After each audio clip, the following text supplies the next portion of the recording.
नित्यानन्देश्वरसमारम्भां नित्यानन्देश्वरीमध्यमाम् अस्मदाचार्यपर्यन्तां वन्दे गुरुपरम्पराम्.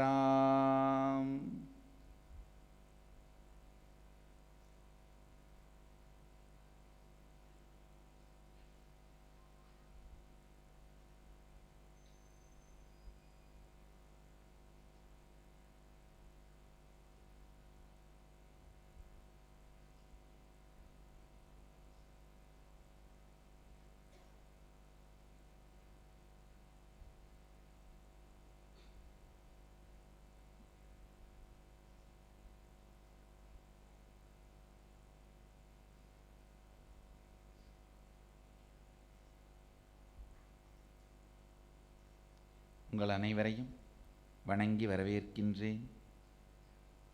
உலகம் முழுவதும் இருமுனை காணொளி காட்சியின் வழியாக ஆதிசைவம் எனும் தியான சத்சங்கத்தை கேட்பதற்காக அமர்ந்திருக்கும் அன்பர்களையும் பக்தர்களையும் மற்றும் நித்யானந்த தொலைக்காட்சியின் மூலமாகவும் இந்த சத்சங்கத்தை கேட்டுக்கொண்டிருக்கும் உங்கள் அனைவரையும் வணங்கி வரவேற்கின்றேன்.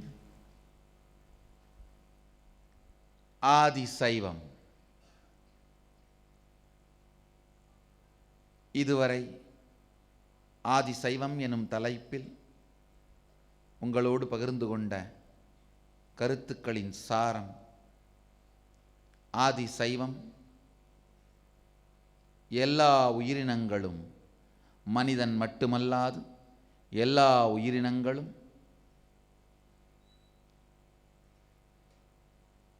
தன்னுடைய மூல நிலையான இறைத்தன்மை, கடவுள் தன்மையை உணர்ந்து, எல்லா ஜீவனும் சிவத்தன்மையை உணர்ந்து அதில் லயித்திருப்பதற்கான வாழ்வியல் முறை ஆதிசைவம். மிக முக்கியமான 4 அங்கங்களை உடையது ஆதிசைவம். சரியை, கிரியை, யோகம், ஞானம்.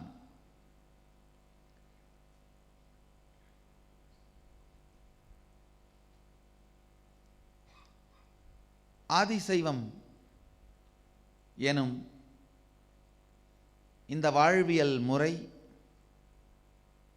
பரம்பொருள் அகண்ட பரிபூரண சச்சிதானந்த சின்மயானந்த நித்யானந்த ஸ்வரூபி சதாசிவனே செய்து வைத்த, உலகிற்கு வழங்கிய ஆய்வியல், வாழ்வியல்,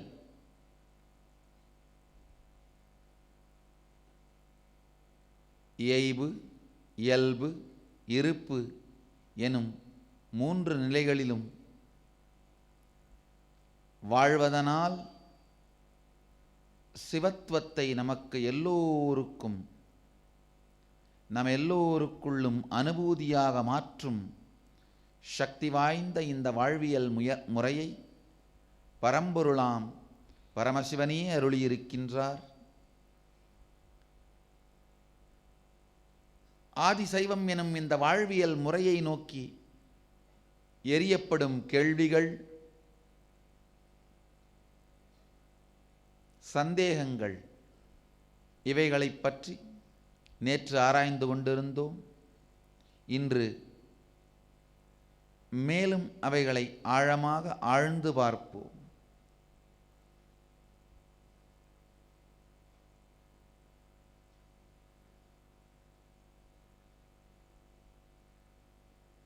ஆதிசைவம் எதிர்கொள்ளும் இன்னொரு மிகப்பெரிய முக்கியமான கேள்வி,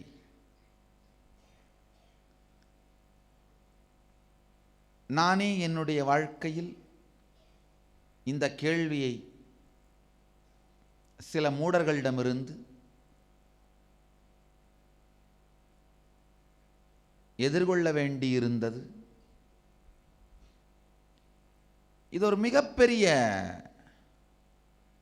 மூடத்தனம் சார்ந்த பிரச்சனை. ஆழ்ந்து புரிந்து கொள்ளுங்கள். தூங்குபவனை எழுப்பலாம், தூங்குவது போல் நடிப்பவனை எழுப்புவது சாத்தியமே இல்லை.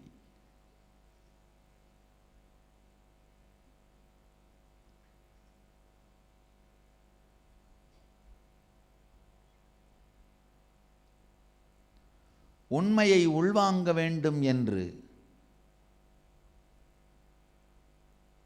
பகுத்து அறிவோர்க்கு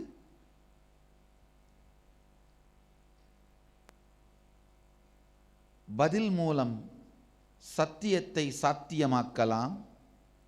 ஆனால் பகுத்து எறிவதற்காகவே பகுத்து அறிவோர்கள்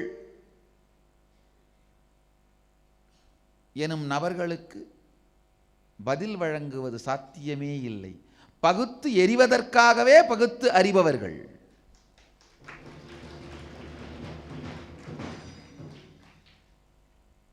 இவர்களுடைய கேள்வி, இவர்களுடைய வாதம், இவர்களுடைய பிரதிவாதம் எல்லாமே பித்தலாட்டம். பகுத்து எரியவே பகுத்து அறியும். இந்த பித்தலாட்டக்காரர்கள் எரிந்த சில கேள்விகள், இந்த கேள்வியை ஆழ்ந்து புரிந்து கொள்ளுங்கள். இங்கு கேள்வி கூட இல்லை. அவர்களே அறியாது செய்த பகுத்து எறிவதற்காக பகுத்து அறிந்த மூடத்தனத்தின் எச்சங்களும் மிச்சங்களும் அவர்களுடைய கொள்கைகளாகவும் கோட்பாடுகளாகவும் பாரம்பரியம் என்கின்ற பெயராலே அதற்கு பட்டாபிஷேகமும் செய்யப்பட்டு எரியப்பட்ட சில கேள்விகள். இவர்களுடைய பகுத்து எரியும் மூடத்தனத்திற்கு பாரம்பரியம் என்கின்ற பட்டாபிஷேகமும் செய்து வைத்து இந்த கேள்விகள் எரியப்பட்டன. அதில் முதல் கேள்வி என்னன்னா, சைவம்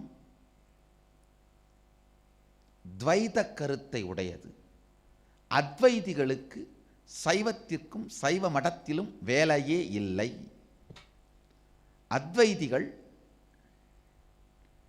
சைவம் சைவ மடங்களுக்குள் சைவ சம்பிரதாயத்திற்குள் வரக்கூடாது. அதற்கும் இதற்கும் சம்பந்தமே இல்லை. ஒரு மிகப்பெரிய பிரச்சனை. ஆழ்ந்து புரிந்து கொள்ளுங்கள்.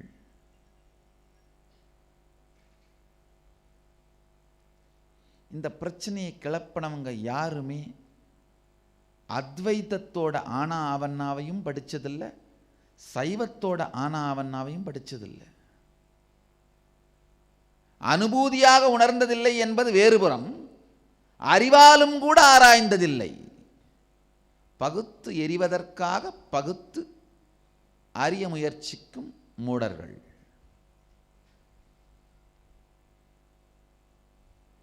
எந்த காரணத்திற்காகவோ இந்த கேள்வியும் சந்தேகமும் எழுந்துவிட்டது. அதனால் பதில் சொல்லியே தீர வேண்டிய, இதற்கு தீர்வளித்தே தீர வேண்டிய கடமையும் பொறுப்பும் இருப்பதனால் இந்த பிரச்சனையை அலசி ஆராய்வோம். ஒரு கும்பல் சைவம் துவைதம் எனும் கருத்தை சார்ந்தது. இங்கு அத்வைதத்திற்கு இடமில்லை, ஸ்மார்த்த அத்வைதத்திற்கு இடமில்லை. இன்னொரு கும்பல் சைவம் விசிஷ்டாத்வைதம். இங்கு மத்வரின் துவைத கருத்துக்களுக்கு, வைஷ்ணவ துவைத கருத்துக்களுக்கு இடமே இல்லை. இன்னொரு கும்பல்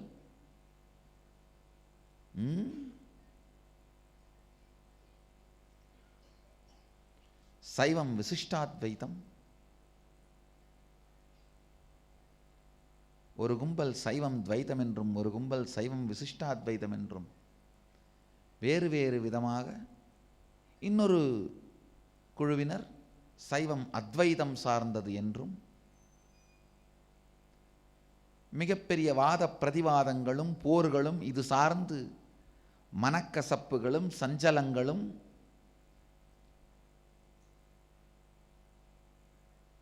சங்கடங்களும்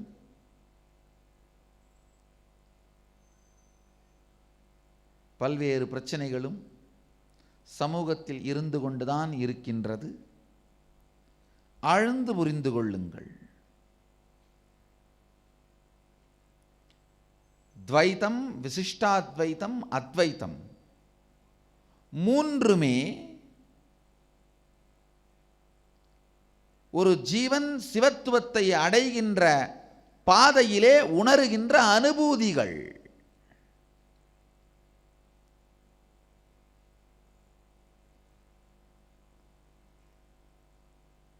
பாதையில் வருகின்ற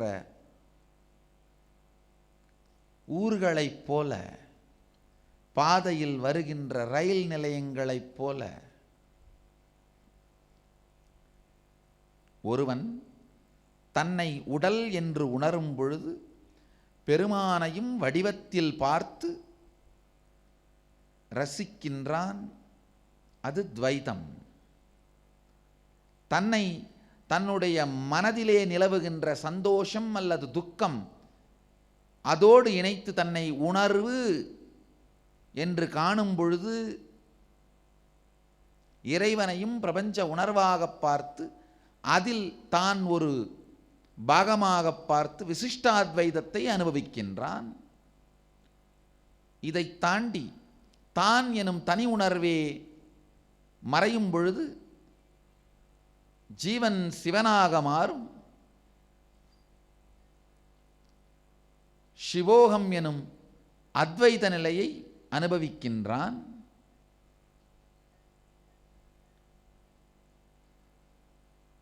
ஜீவன் சிவத்துவத்தை அடையும் வழியிலே இருக்கின்ற வேறு வேறு நிலைகள்தான் இந்த மூன்றும்.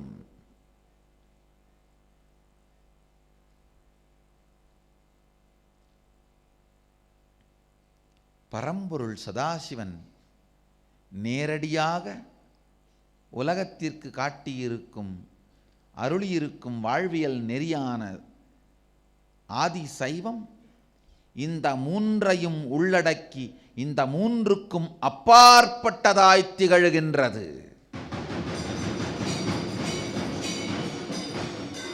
சைவம் வெறும் துவைத சம்பிரதாயம் அல்ல, வெறும் விசிஷ்டாத்வைத சம்பிரதாயம் அல்ல, வெறும் அத்வைத சம்பிரதாயமும் அல்ல.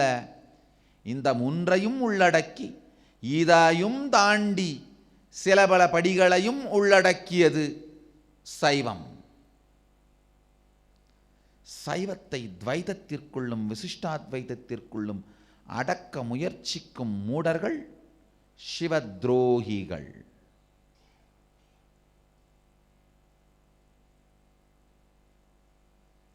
எரிபத்தராலும் மூர்க்கராலும் கவனிக்க வேண்டிய மூடர்கள்.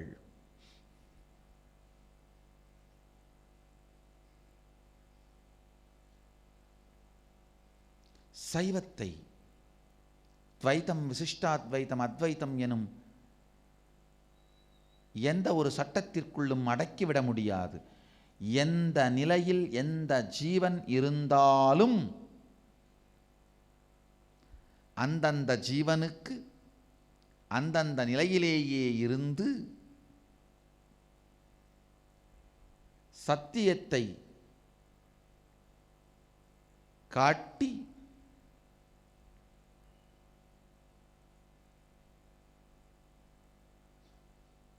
சிவத்துவத்தில்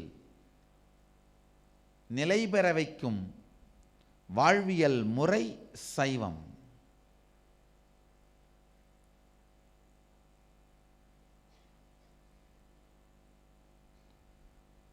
மடமையை அழித்து மடத்தின் அதிபதிகளாய் அமைந்தால்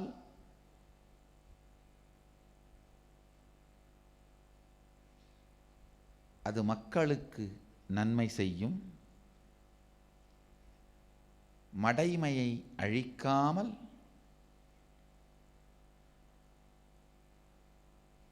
மடமைக்கு அதிபதியாய்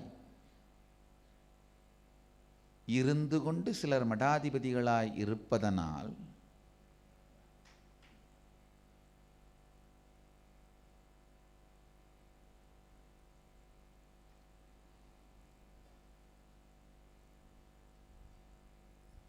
பீடத்திற்கு அதிபதியாக இருப்பதற்கு பதிலாக மக்களை பிடித்த பீடை அதிபதிகளாக இருந்து கொண்டு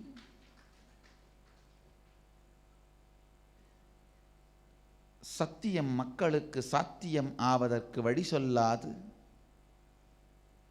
நித்தியம் அவர்களை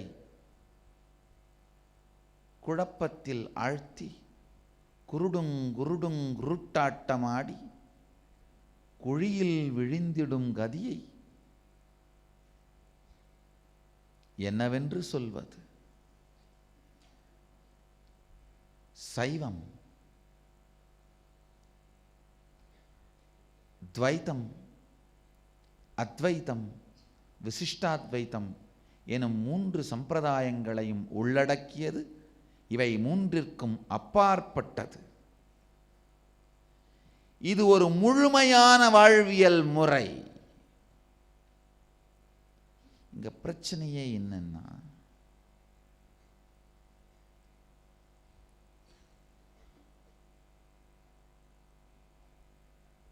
ஒரு ஊர்ல ஒரு பெரிய குளம். ஊருக்கு புதுசா 4 பேர் 4 வேற இடத்துல இருந்து வர்றாங்க.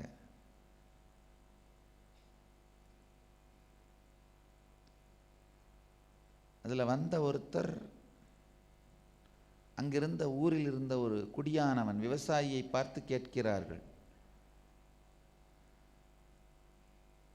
ரொம்ப தாகமா இருக்கு, தண்ணி எங்க கிடைக்கும்? குடியானவன் குளத்தை காட்டுறான். இன்னொருத்தர் கேட்கிறாரு, பாணி எங்க கிடைக்கும்? வடநாட்டில இருந்து வந்தவர். குடியானவன் குளத்தை காட்டுறான். இன்னொருத்தர் ஆந்திராவில இருந்து வந்தவர், நீல் எங்க கிடைக்கும்? குடியானவனுக்கு வார்த்தை புரியல, ஆனால் சைகை மூலமாக காட்டினதுனால குளத்தை காட்டினான். அந்த காலத்தில் இப்படி காமிச்சா வெறும் தண்ணி மட்டும்தான். அந்த காலத்தில்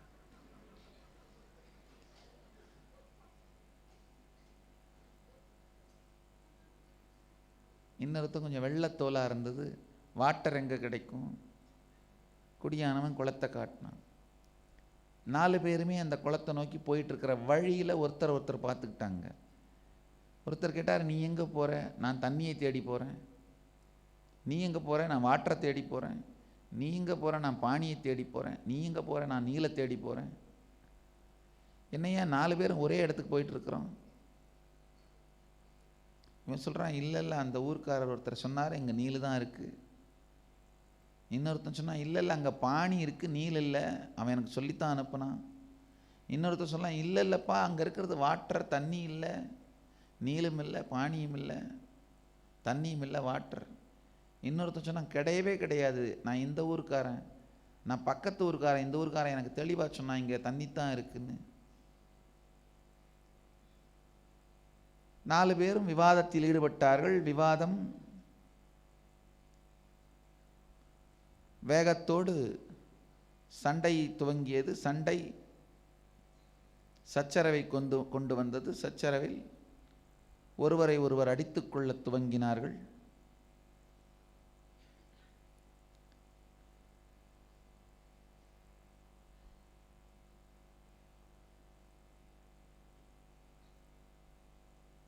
கடைசியில் 4 பேரும் ஒருவரை ஒருவர் வெட்டி கொண்டு குளத்தில் இறங்கி 4 பேரும் சொல்கின்ற வேறு வேறு வார்த்தைகளால் குறிக்கப்படும் வஸ்து ஒன்றுதான் என்பதை தெரிந்து கொள்ளாமலே இறந்து போனார்கள்.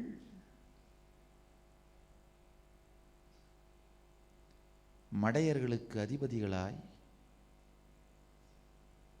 அனுபூதியை அடையாமல் குருபீடத்தில் அமர்ந்த அத்துணை மூடர்களுக்கும் இதுதான் கதி. அனுபூதி அடையாமல் தேட வேண்டிய வயதில் அனுபூதியை தேடி அடைந்துவிட்டு குருபீடத்தில் அமர்ந்தவர்கள்தான் தன் வாழ்க்கையிலும் நிம்மதியாயிருப்பார்கள், மற்றவர்கள் வாழ்க்கையிலும் ஆனந்தத்தை உருவாக்குவார்கள்.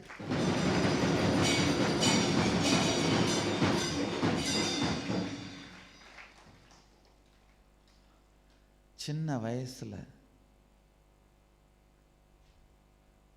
உடம்புல வேகமும் ரத்தத்தில் சூடும் இருக்கும் பொழுது அனுபூதியை தேடி அடையாதவர்கள் பீடங்களில் தேடி அமர்ந்து கொண்டு சுகபோகமான வாழ்க்கையை வேண்டுமானால் வாழலாம். ஆனால் அவர்களுக்கு அந்த பீடமே பந்தமாக மாறி தனியாக எந்த தண்டனையும் வேண்டியதில்லை. அவருடைய கடைசி காலத்தை பார்த்தால் போதும், அவர்கள் வாழும் நரக வாழ்க்கையை பார்த்தால் போதும், தனியாக ஒரு தண்டனை தேவைப்படாது. அதனால தான் என்னுடைய சன்னியாசிகளுக்கும் பிரம்மச்சாரிகளுக்கும் திரும்ப திரும்ப சாமி சொல்கிறேன், மீண்டும் மீண்டும் அவர்களுக்கு நான் சொல்வதுண்டு, இளமையில் இறைவனை தேடு.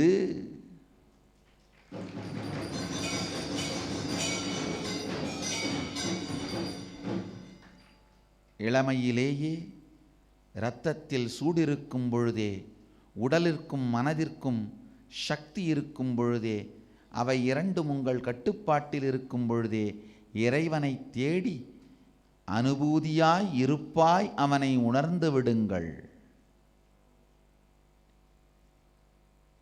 இளமையில் தேடாமல் விட்டவர்கள்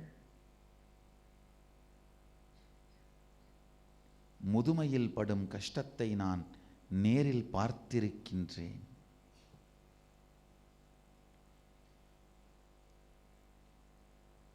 இளமையில் வறுமையும் முதுமையில் தனிமையும் கொடிது என்று சொல்வார்கள். நான் சொல்கிறேன், இளமையில் இறைத்தேடல் இன்மையும் முதுமையில் இறை வெறுமையும் தான் மிக கொடுமையான நரகங்கள். தானே அனுபூதியை அடையாமல்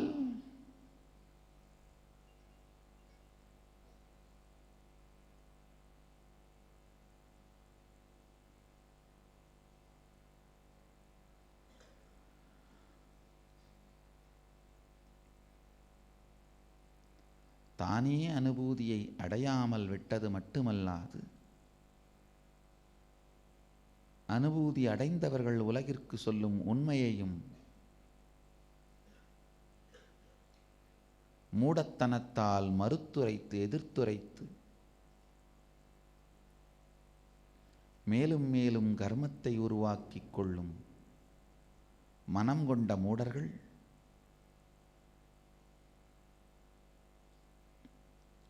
சைவத்தை துவைதம் விசிஷ்டாத்வைதம் எனும் சிறு சிறு கூண்டுக்குள் அடைக்க முயற்சிக்கின்றார்கள். நன்றாக புரிந்து கொள்ளுங்கள். துவைதம் விசிஷ்டாத்வைதம் அத்வைதம் போன்றவைகள் தத்துவங்கள், கொள்கைகள், கோட்பாடுகள்.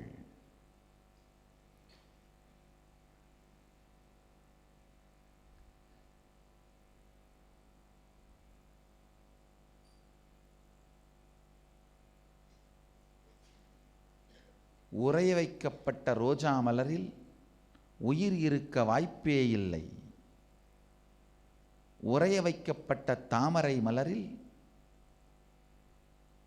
தனித்துவம் இருக்க வாய்ப்பே இல்லை.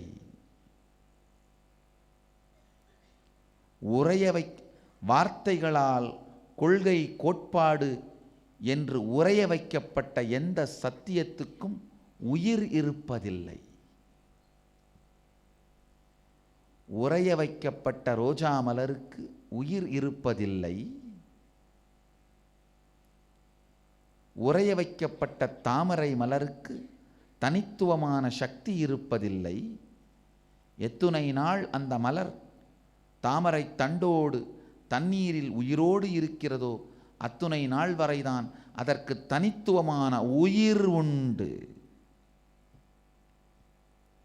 எத்துணை நாள் அந்த ரோஜா செடியோடு மலராக உயிரோடு இருக்கிறதோ அதுவரைதான் அது உயிருள்ள மலர். பறிக்கப்பட்டு உறைய வைக்கப்பட்ட உடனேயே அது உயிரை இழக்கின்றது. எடுக்கப்பட்டு உறைய வைக்கப்பட்ட உடனேயே அது தன் தனித்துவத்தை இழக்கிறது.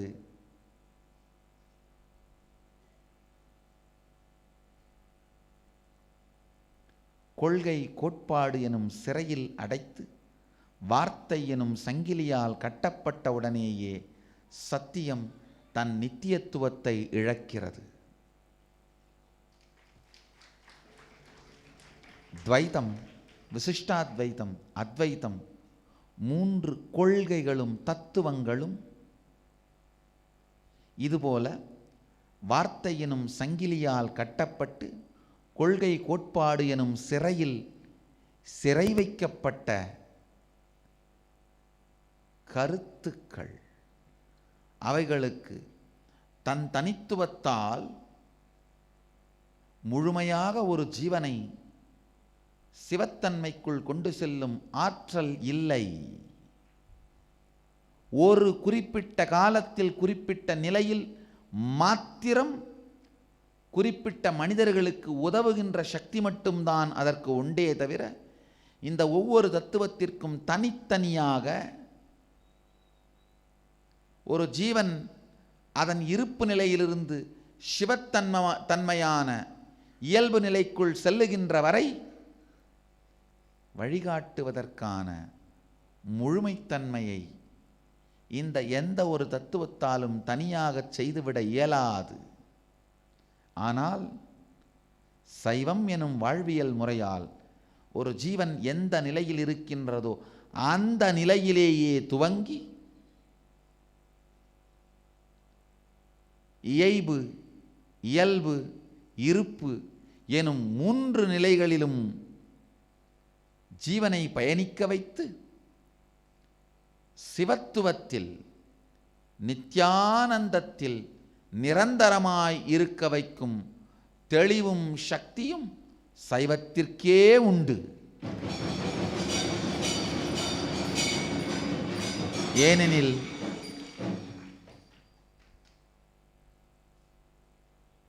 சொன்னவன் சுந்தரத் தமிழில் இந்த சுகபோத ஞானத்தை சொன்னவன் என்னவன் மன்னவன் தென்னவன்.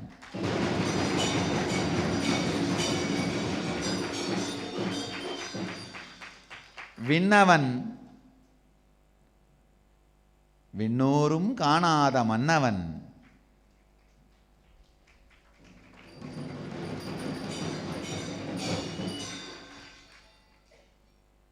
விண்ணவன் விண்ணோரும் காணாத மன்னவன் தன் தனிப்பெருங்கருணையால் தென்னவனாய் தோன்றிய என்னவன்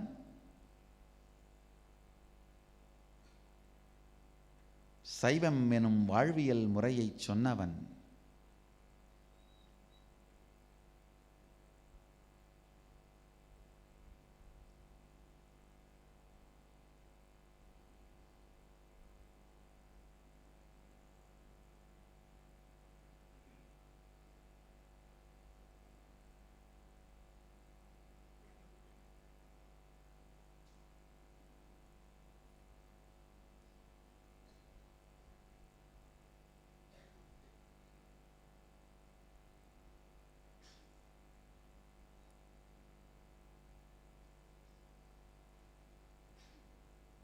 துவைதம் ஒரு குறிப்பிட்ட பயண காலத்தில், ஆன்மீக பயணத்தின் போது ஒரு குறிப்பிட்ட காலத்தில் குறிப்பிட்ட மனிதர்களுக்கு மட்டும் உதவியாயிருக்கும். விசிஷ்டாத்வைதம் ஒரு குறிப்பிட்ட காலத்தில் குறிப்பிட்ட மனிதர்களுக்கு மட்டும் உதவியாயிருக்கும். அத்வைதம் ஒரு குறிப்பிட்ட காலத்தில் குறிப்பிட்ட மனிதர்களுக்கு மட்டும் உதவியாயிருக்கும்.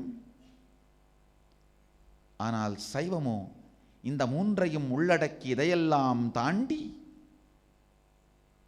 நீங்கள் எங்கு எந்த நிலையில் எவ்வாறு இருக்கிறீர்களோ அங்கிருந்தே உங்களுக்கு உதவத் துவங்கி எங்கு சென்று சேர வேண்டுமோ அங்கு வரை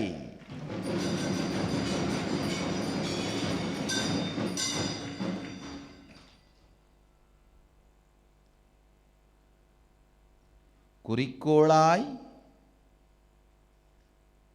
குறிக்கோள் காட்டும் நெறிப்பாதையாய் நெறிப்பாதையில் செல்லத் தூண்டும் உத்வேகமாய் எல்லா நிலையிலும் உடன் இருந்து உண்மையை காட்டவும் கூட்டவும் சிவஞான போதத்துள்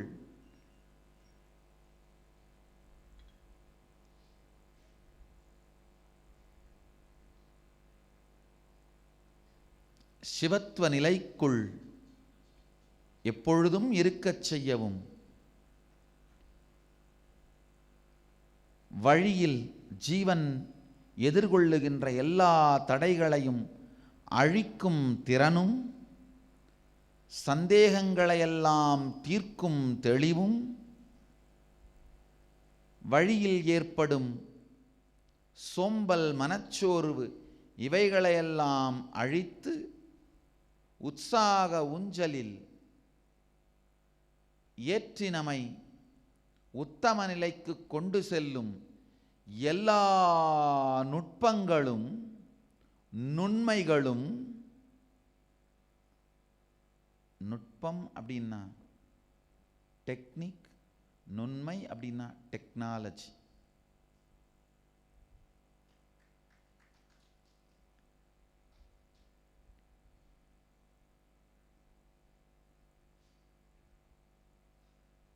இந்த ஞான ரசவாதத்தின் நுட்பங்கள் நுண்மைகள் எல்லாவற்றையும் தன்னுள் அடக்கியது சைவம்.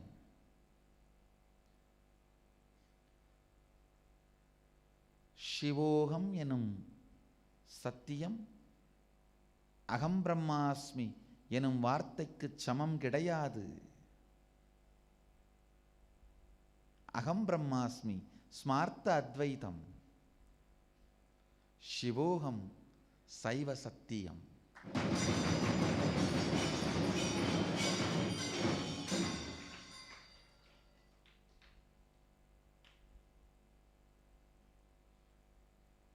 இரண்டிற்கும் மிகப்பெரிய வித்தியாசம் உண்டு.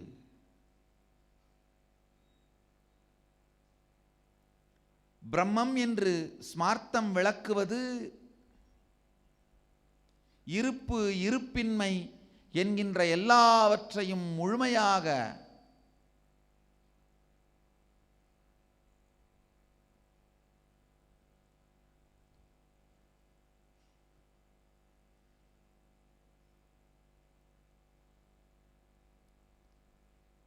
நேரடியாய் உணரக்கூடிய வகையில் குறிக்கும் வார்த்தையாக இருக்கிறதா என்றால்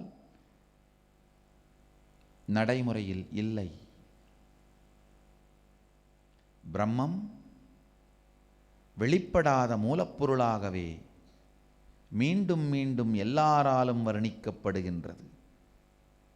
அனுபவித்தவர்கள் கூட அனுபூதியை பற்றி எழுதும் பொழுது வெளிப்படாத மூலப்பொருள் என்றே, எல்லாவற்றிற்கும் மூலம் என்றே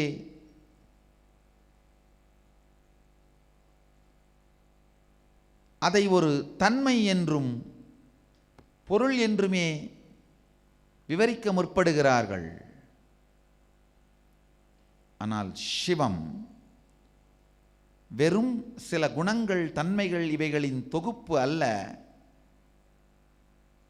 தன்னுடைய சுய விருப்பமும் வெறுப்பும் தெளிவும் தெரிப்பும் இயங்குவதும் இயங்காமையும்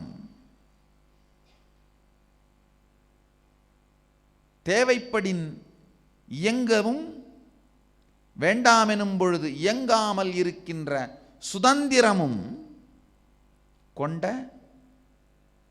சக்தி வல்லமை மாத்திரம் அல்ல, வல்லமை சக்தியை வேண்டும் பொழுதும் வெளிப்படுத்தி தேவையில்லாத பொழுது வெளிப்படுத்தாமல் கட்டுப்படுத்தி வைக்கும் சுதந்திரமும் தன் கருணையாலே எந்த விதியையும் மாற்றக்கூடிய,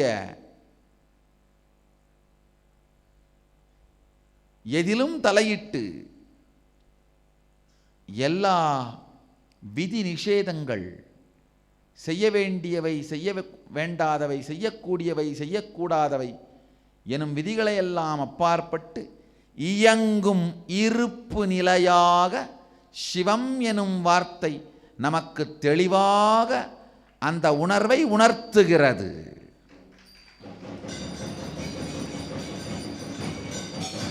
பிரம்மம் அப்படிங்கிற வார்த்தையை கேட்ட உடனே என்ன, இந்த உலகத்தை எல்லாம் ஆக்கி படைத்து காத்து அழித்து என்கின்ற ஒரு தன்மை குணங்களைத்தான்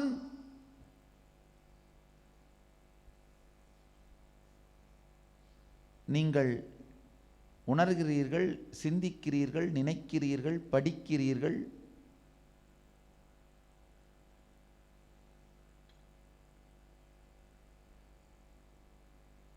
ஆனால் சிவன் என்றால் இது எல்லாவற்றோடு சேர்ந்து தன்னுடைய தனித்துவத்தாலே, கருணையினாலே, விருப்பத்தாலே எப்படி வேண்டுமானாலும் இயங்குகின்ற சுதந்திரத்தன்மையும் சேர்த்த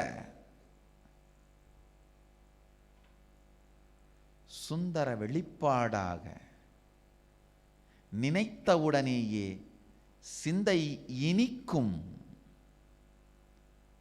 நினைத்தவுடனேயே சிந்தை இனிக்கும்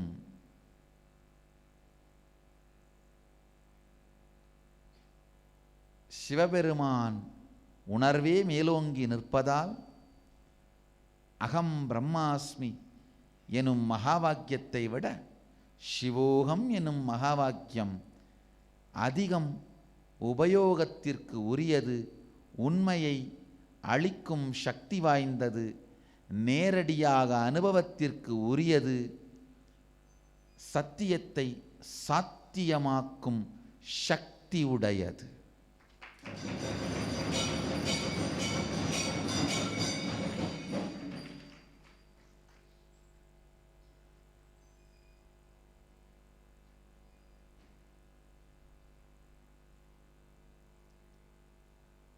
இங்க பிரச்சனையே சைவம் அத்வைதத்தை ஏற்றுக்கொள்கிறதா ஏற்றுக்கொள்ளவில்லையாங்கிறது இல்லைங்கய்யா.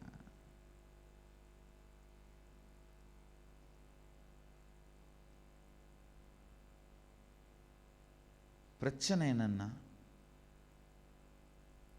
நீங்க அத்வைதத்தை நம்பினாலும், விசிஷ்டாத்வைதத்தை நம்பினாலும், துவைதத்தை நம்பினாலும், என்ன வேணா நம்புங்க, எதையோ ஒன்றை கடைபிடித்து சண்டையை தவிர்த்து குளத்திற்குள் இறங்கி பாருங்கள். இதுதான் சைவம்.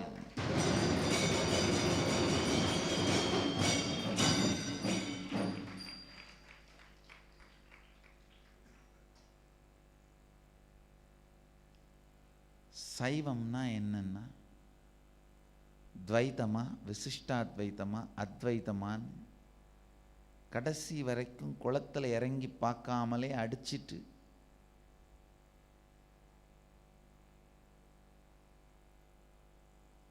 தாகத்திலேயே செத்துப்போன 4 பேரை மாதிரி இல்லாம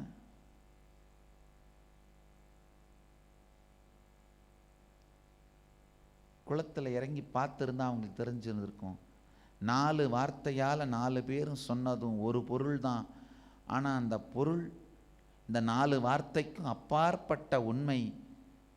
அதை அருந்தி இருந்தால் வாழ்க்கையை வாழ்ந்திருக்கலாம். அருந்தாமல் வார்த்தையை மட்டும் பிடித்து கொண்டு சண்டையிட்டதனால் தாகமும் தீரவில்லை, வாழ்க்கையும் போனது. அதே போல அத்வைத்தமா விசிஷ்டாத்வைத்தமா துவைத்தமா என்று சண்டையிட்டு கொண்டிருப்பதை விட்டு குளத்திற்குள் இறங்கி பாருங்கள் என்கின்ற சத்தியம்தான் சைவம்.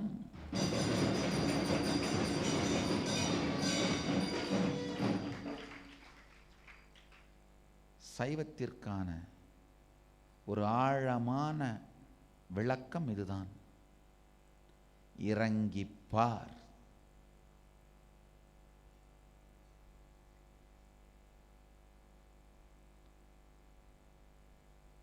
சண்டையை தவிர்த்து சச்சரவை ஒழித்து சத்தியத்தை எட்டிப்பார். இது சாத்தியம். இதுவே சைவம்.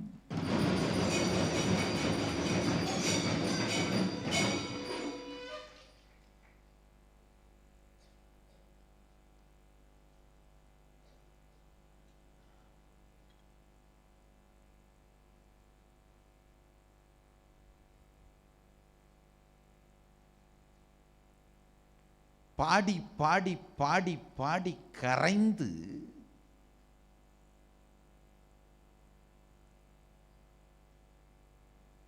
உருகிய நாவுக்கரசரை போல ஒரு பக்திமானை எந்த துவைத சம்பிரதாயமாவது உருவாக்க முடியுமா? துவைதத்தின் உச்சி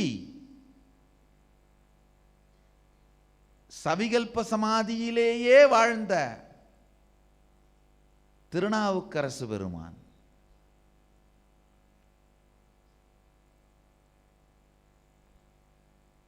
அது மட்டுமல்ல, ஞானத்திற்காக மட்டும் அல்ல,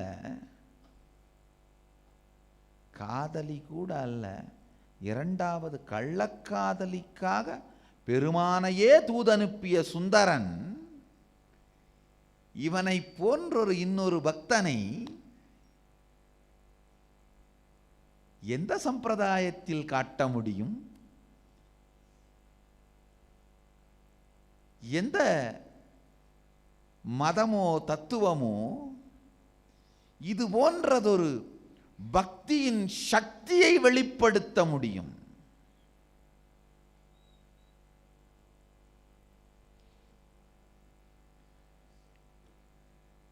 இன்னொரு மனைவி, இன்னொரு பெண் உன் வாழ்க்கையில் இருக்கக்கூடாது என்று முதலாவதாக பார்த்த காதலி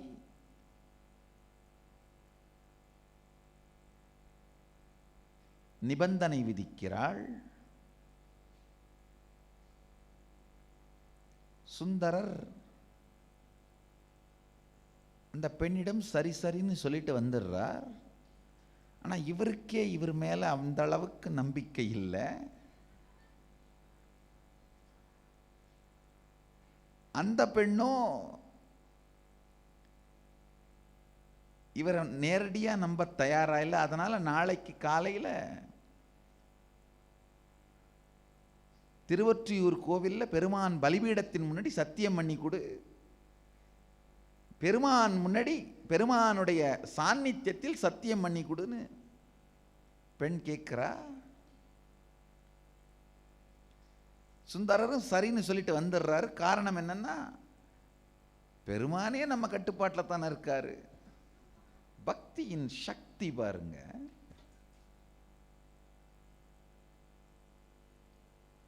ஒரு பெண்ணை தான் சொல்லி கேட்க வைப்பதை விட பெருமானை சொல்லி கேட்க வைப்பது சுலபம் என்கின்ற அளவிற்கு பக்தியின் சக்தி வந்து பெருமான்கிட்ட சொல்றார், அப்பா நாளைக்கு இந்த இடத்துல நான் சத்தியம் பண்ண போறேன், நீ அங்க இருக்காத, பக்கத்தில் இருக்கிற மரத்து ஓரமா ஒதுங்கிருன்னு சொல்றாரு.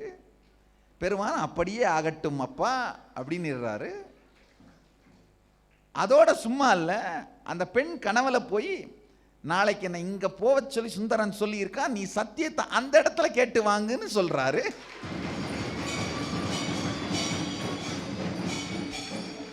சந்நிதி முன்னாடி சத்தியம் பண்ணா ஒத்துக்காத அந்த மரத்தடியில் எனக்கு இருக்க சொல்லியிருக்கான், நீ சத்தியத்தை மரத்தடியில் வந்து பண்ண சொல்லுன்னு சொல்றாரு.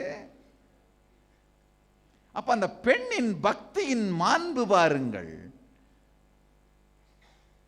சுந்தரன் பக்தியின் மாண்பு இந்த பெண்ணை கன்வின்ஸ் பண்றதை விட பெருமானை கன்வின்ஸ் பண்றது ஈஸின்னு நினைக்கிறாரு.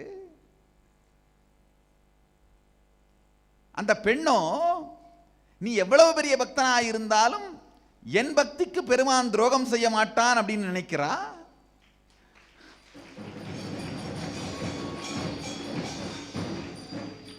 இது எல்லாமே பார்த்தீங்கன்னா ஏதோ ஒரு சிவத்தன்மை ஜீவன் முக்தி அடையிறதுக்கான போராட்டம் இல்லை, ரொம்ப சாதாரணமான காதல் கள்ளக்காதல் சம்பந்தப்பட்ட தினத்தந்தியில தினசரி நீங்க படிக்கிற ரொம்ப கிராமத்து விஷயம். இதொன்னும் பெரிய ஜீவன் முக்தி சார்ந்த ஆன்மீக பிரச்சனை இல்லை. நேரடியா பெருமானே தலையிட்டு ஏறத்தாழ ஆல்மோஸ்ட் ஒரு நாளுக்குள்ள 10 தடவை இந்த ஒரு விஷயத்தை அட்டன் பண்ணி இருக்காரு.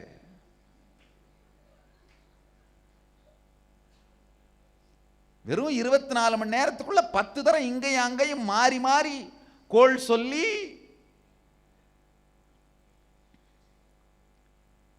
மறுநாள் காலையில் சுந்தரர் கோயிலுக்கு வராரு. வந்த உடனே இந்த பெண் வந்து சுந்தரர் ரொம்ப வேக வேகமாக அப்படியே ரொம்ப இன்னசென்ட்டாக ஃபேஸை வச்சுட்டு பெருமான் சந்நிதி முன்னாடி சத்தியம் பண்ணி கொடுக்க வர்றாரு. வந்த உடனே இவ சொல்கிறா, இல்லை இல்லை, நான் திடீர்னு என் மனசை மாற்றிக்கிட்டேன், பெருமான் முன்னாடி சத்தியம் பண்ண வேண்டாம், இந்த மரத்தடியில் பண்ணி கொடுத்தா போதும்.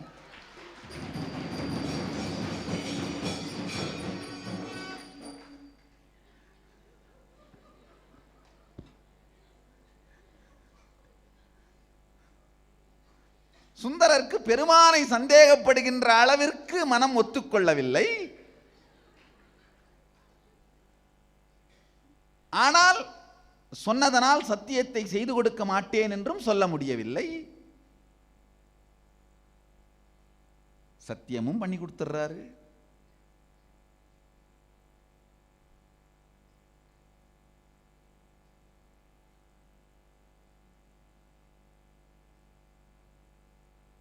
சத்தியத்தை மீறினால் கண் போய்விடும்.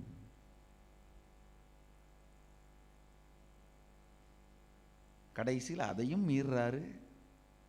ஏன்னா பெருமான் இருக்கிற தைரியம், பலம். பெருமானுக்கு உண்மையாக இல்லாவிட்டால் கூட அவன் எனக்கு உண்மையாக இருப்பான் என்கின்ற பக்தியின் சக்தி.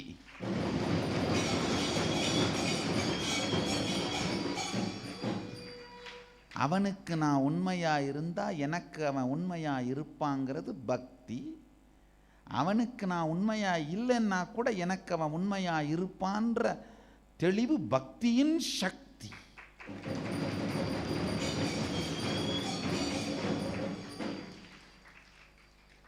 எந்த துவைத சம்பிரதாயத்தில், எந்த விசிஷ்டாத்வைத சம்பிரதாயத்தில், எந்த பக்தி சம்பிரதாயத்தில் இப்படி ஒரு பக்தியை காண முடியும்?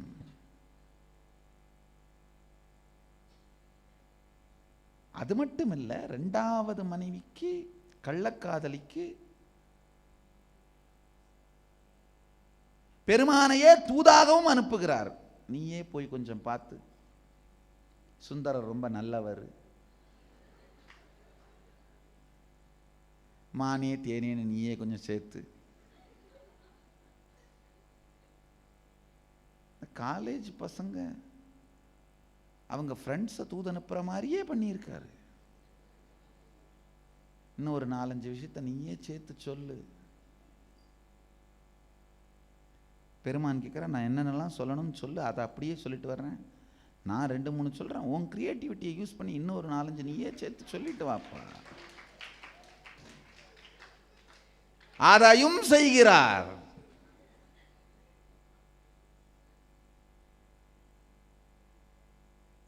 சரி போன்னு கிளம்பர் சொல்றாரு. பெருமான் கிளம்பும்போது, தூது போறவன் செருப்பு போட்டு போகக்கூடாது, கழட்டி வச்சுட்டு போ. அது ஒரு மரபு. தூது செல்பவர்கள் பாதுகை அணியக்கூடாது, கழட்டி வச்சுட்டு போறார். கால் தேய வெறுங்காலோடு நடந்து செல்கிறார்.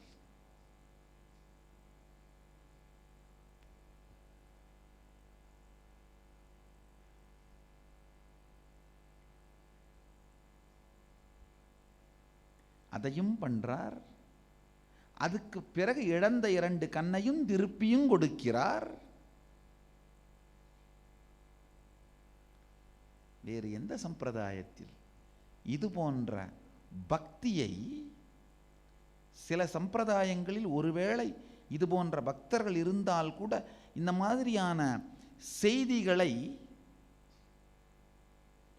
எதிர்கால சந்ததியின் ஒழுக்கம் கருதி, எதிர்கால சந்ததியினர் இதை தவறாக கடைபிடிக்கக்கூடாது என்று கருதி அதை மறைத்து இருப்பதற்கான வாய்ப்புகள் தான் அதிகம். ஆனால் இங்கு எதை பற்றியும் கவலைப்படாமல் இதை பட்டவர்த்தனமாக தெளிவாக வரலாறாக பதிந்தும் வைத்திருக்கும் தைரியமான ஒரே சம்பிரதாயம் சைவம்.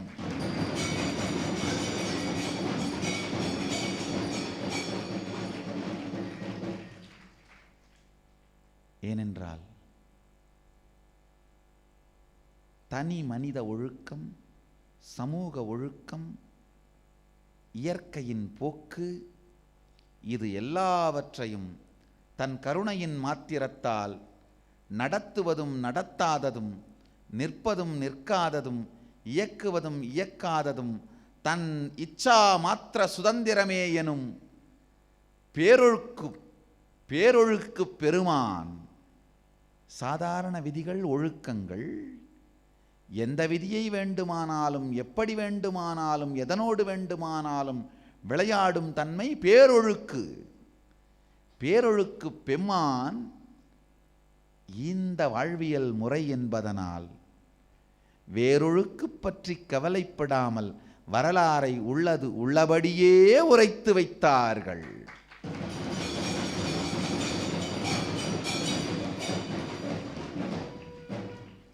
சுந்தரர் மாதிரி ஒரு அத்வைத்தியையோ,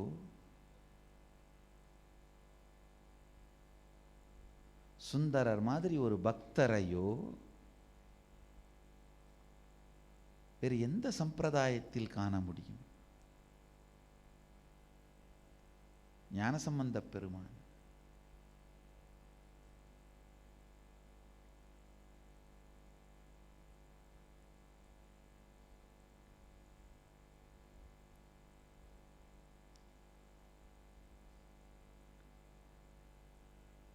உணர்வாலே அத்வைத நிலையை அடைந்தவர்கள் உண்டு.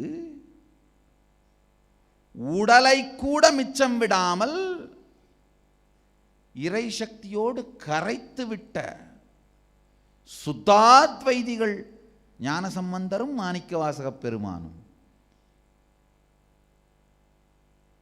அப்பர் மாதிரி பக்தரையோ, துவைதத்தின் உச்சத்தை பார்த்தவரையோ, சுந்தரரை போல பக்தியின் சக்தியை வெளிப்படுத்தியவர்களையோ, ஞானசம்பந்தரை போல, மாணிக்கவாசகரை போல உச்சநிலை அத்வைதத்தை அனுபூதியாய் உலகுக்கு காட்டியவர்களையோ எந்த சம்பிரதாயத்தில் காண்பீர்கள்? இவைகளையெல்லாம் உருவாக்கிய ஒரு சம்பிரதாயத்தை அத்வைதம், துவைதம், விசிஷ்டாத்வைதம் எனும் சின்ன தீப்பெட்டிக்குள் அணைக்க முயற்சிப்பவர்கள் தீயால் சுட்டெரிக்கப்படுவீர். இவைகள் எல்லாவற்றையும் தன்னுள் அடக்கும் சக்தி சைவம் ஒன்றிற்கே உண்டு.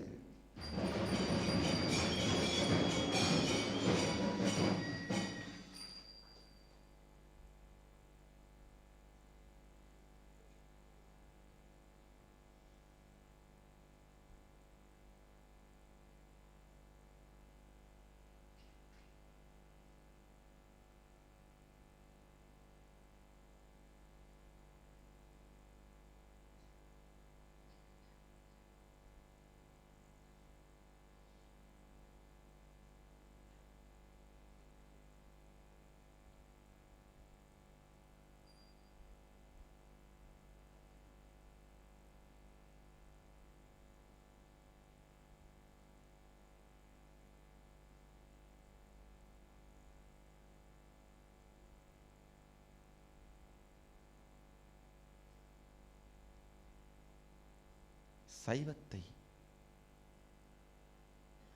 ஒரு சம்பிரதாயம் எனும் சாதாரண வார்த்தைக்குள் அடைக்க முயற்சிப்பது மிகப்பெரிய மூடத்தனம். இன்றைய சத்சங்கத்தின் சாரம் சைவம், துவைதம், விசிஷ்டாத்வைதம், அத்வைதம் எனும் எல்லா சம்பிரதாயங்களையும் உள்ளடக்கியது, எல்லாவற்றிற்கும் மூத்தது, எல்லாவற்றையும் தாண்டியது, எல்லாவற்றையும் உள்ளடக்கி அதற்கும் அதிகமானது. இருக்கின்ற எல்லா எண்ண ஓட்டங்கள், சிந்தனை ஓட்டங்கள், இவை அனைத்திற்கும் மூலமான தாயாய், தந்தையாய், அம்மையாய், அப்பனாய் நின்றது சைவம்.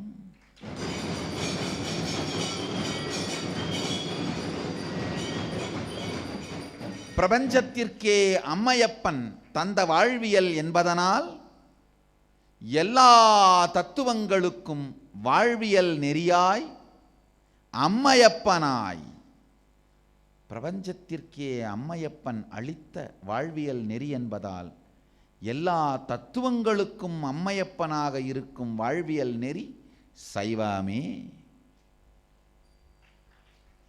இதை ஒரு சிறு கட்டத்திற்குள் அடைக்க முயற்சிப்பவர்களும் மூடர்கள்,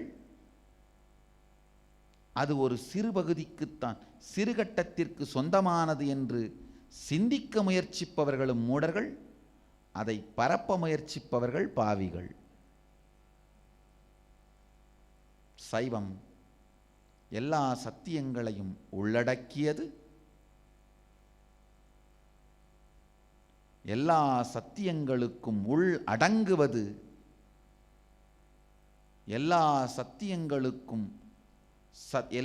சத்தியங்களுக்குள்ளும் இருக்கும் சத்தியத்தின் சாரம் சைவம்.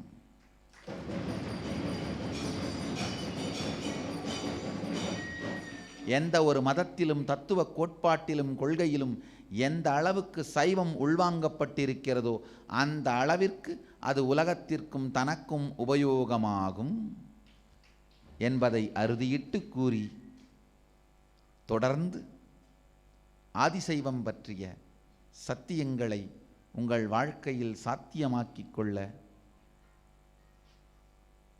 21, 22, 23, 24 4 நாட்களிலும் சமய தீட்சை, விசேஷ தீட்சை எனும் 2 தீட்சையையும் பெற்று இந்த சத்தியங்களை வாழ்வில் அனுபவமாக சாத்தியமாக பெற்று வாழ்வீர்களாக என்று ஆசீர்வதித்து, நீங்கள் எல்லோரும் நித்யானந்தத்தில் நிறைந்து நித்யானந்தத்தில் கரைந்து நித்யானந்தமாகிட ஆசீர்வதித்து முடிக்கின்றேன்.